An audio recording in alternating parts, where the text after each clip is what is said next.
this is my book. Here's the deal, don't touch me. If it blocks me, does it really matter? I didn't know I had a book in me, and then I knew I had a pamphlet. I never thought the term author could be connected in any way with the name Howie Mandel. So I'm very proud of this book. I've read a lot of books, just not right through. So to write a book, and I promise you it's finished, it was incredibly tough on so many levels. Just to focus and put in that kind of time. It's one thing to write it, and then when it comes out, I expect to go into hiding. I'll promote it, but then it's going to be hard for me to make eye contact. That's why I'm talking to you via video.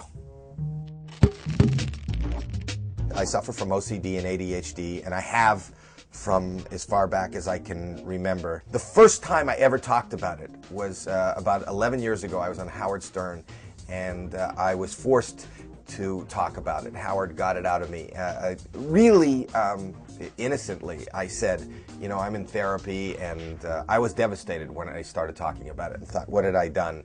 And then I got approached by people who said, hey, I suffer from the same issues. And that kind of opened up this new world to me where I could talk about it and be more comfortable with my discomfort. You know, when I was born, I was, because I'm the oldest of two, I was the only child for about 2.5 years. And then my brother was born, and then I lost, you know, just a small percentage of the focus. And from that moment on, I talk about it in the book, I had a maniacal need to have 100% of the attention, whether it be good or bad. And, you know, I think that's what, you know, maybe the seed of what made me an entertainer. Though it's nothing I ever dreamed, I never even thought. It was not even a seed of an idea to be in show business. I opened myself up like I've never opened myself up before. You know, on stage it's different because it's an act. And, you know, and this was not an act, this is my life. Even when I'm trying to be serious, people have a tendency to laugh. So I know you'll laugh, but it's a different combination than I've ever experienced before, because it's really funny, but it's serious. It's really funny, but it's real. And it's really funny, and it's embarrassing. And it's really funny, but it's honest. But it's really funny. It's me. Ladies and gentlemen, you know, that's my whole career. My whole career, when I started doing stand-up in the 70s, you know, I was this crazy, I looked like I was drug-addled. I wasn't drug-addled, but I messed up. And people knew me from there.